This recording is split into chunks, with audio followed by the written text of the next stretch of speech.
My stepsister said she was pregnant with my boyfriend's baby and everyone supported their marriage until they found out her shocking secret. I, 25 female, have been dealing with my stepmom Linda, 48 female, and her daughter Carissa, 24 female, for the past 15 years. My mom passed away from cancer when I was 8. Those first 2 years after losing mom were really hard.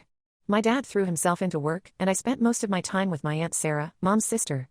Then dad met Linda at some work event, and within a year, they were married.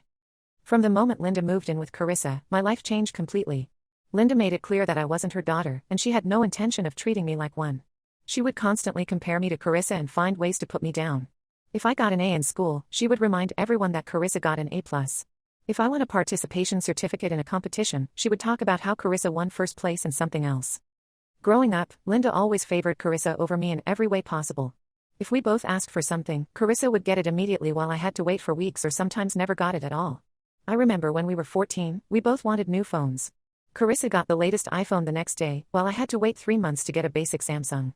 Linda justified this by saying that since my dad made more money than her, she needed to save up for Carissa's future. When we were teenagers, Linda made me do all the household chores while Carissa got to hang out with her friends. I had to clean the house, do the laundry, help with cooking, and even clean Carissa's room. Her excuse was that I needed to learn responsibility while Carissa needed to focus on her social life. If I ever complained about the unfair treatment, Linda would tell my dad that I was being difficult and disrespectful. The unfairness didn't stop at home. During family gatherings, Linda would praise Carissa's achievements endlessly while completely ignoring mine. Even when I graduated with honors from college with a degree in marketing, she barely acknowledged it. Instead, she spent the entire graduation dinner talking about how Carissa was planning to start her own business consulting firm, which never happened because she dropped out of college. My dad tried to balance things out initially, but over time, he started taking Linda's side more and more. Whenever I tried to talk to him about how Linda treated me, he would tell me to stop being so sensitive and that I needed to understand that Linda was just looking out for her daughter. It hurt to see my own father dismiss my feelings like that. Eventually, I learned to keep my feelings to myself and just focus on building my own life. After college, I got a job at a marketing firm and moved into a small apartment with my friend Emma. I thought having some distance would make things better, but Linda and Carissa still found ways to make my life difficult. They would show up unannounced at my apartment, criticize everything from my furniture to my career choices, and then complain to my dad that I was being cold and distant. Things got worse when I started dating George, 27 male, 2 years ago. We met at work where he was a graphic designer in my team. We hit it off immediately. He was kind, funny, and understood me in a way no one else did. For the first time in years, I felt truly happy. Even my dad seemed to approve of our relationship, though Linda always made snide comments about how I could do better. However, everything changed 6 months ago when Carissa moved back home after her failed attempt at starting a business. She had blown through all her savings and needed a place to stay. From the moment she met George at a family dinner, she started flirting with him. She would find excuses to touch his arm, laugh at everything he said, and text him constantly about work since she claimed to be interested in marketing now. I noticed how George started acting different around her. He would laugh at her jokes, text her back immediately, and sometimes defend her when I pointed out her flirting. When I confronted Carissa about her behavior, she claimed she was just being friendly and that I was being paranoid. She said I had serious trust issues and needed help. I tried talking to Linda about Carissa's behavior, but she accused me of being jealous of her daughter's natural charm. She said Carissa was just a friendly person and that if I was secure in my relationship, I wouldn't feel threatened. My dad suggested I was overreacting and that I should trust George more. I felt like I was going crazy, with everyone telling me I was imagining things. Last month, I came home early from work because I wasn't feeling well. I saw Carissa's car in our driveway, which was strange because she was supposed to be at a job interview. George had told me he was working late that day on a big project. Something felt off, so I went inside quietly. I heard noises coming from Carissa's room and when I opened the door, I found them together. My world shattered at that moment. What made it even worse was Carissa's reaction. Instead of showing any remorse, she smirked and said that George had been unhappy with me for months. She said he complained about how negative and insecure I was and how she gave him the attention he deserved. When I turned to George, he just stood there, looking guilty but saying nothing. I walked out of the house and drove to Emma's place, barely able to see through my tears. 2 days later, Carissa announced she was pregnant. Linda was overjoyed, already planning a baby shower and talking about how she was finally going to be a grandmother. To my horror, my dad suggested that George and Carissa should get married for the baby's sake. They acted like what they did to me didn't matter at all. Linda started talking about wedding venues and color schemes as if this was a happy occasion to celebrate. Linda started planning their wedding immediately.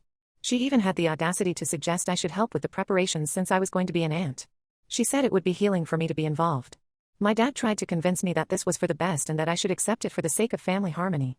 He said that since Carissa was pregnant, we needed to put aside our differences and think about the baby. I couldn't take it anymore.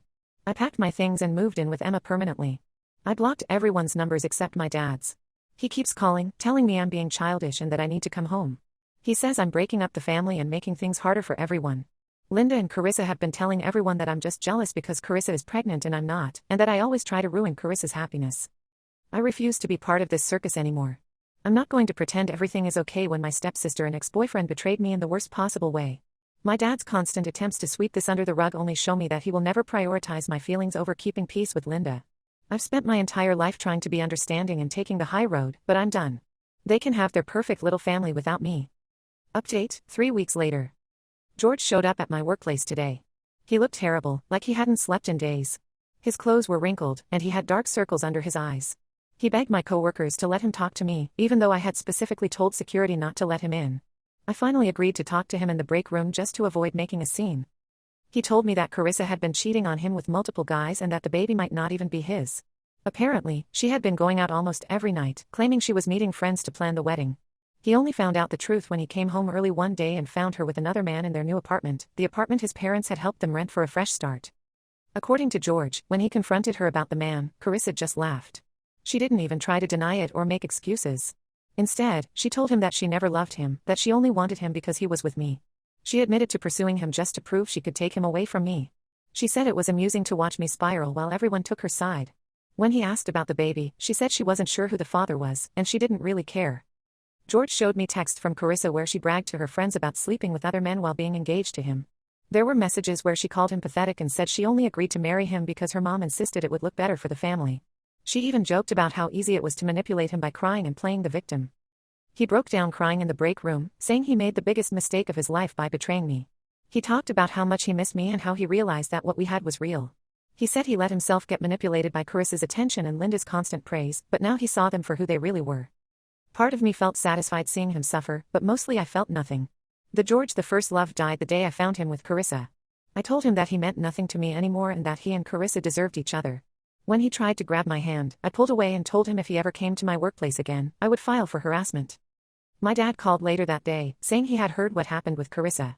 He said I should reconsider taking George back since Carissa had shown her true colors. According to him, this could be our chance to be a family again. He tried to argue that George was truly sorry and that people deserve second chances. I hung up on him. Linda has been posting on social media about how I ruined her daughter's life and turned George against her. She claims I've been spreading lies about Carissa to get revenge. Some relatives have been commenting on her posts, saying I should be ashamed of myself for breaking up a family right when a baby is involved. They don't even know if the baby is actually George's.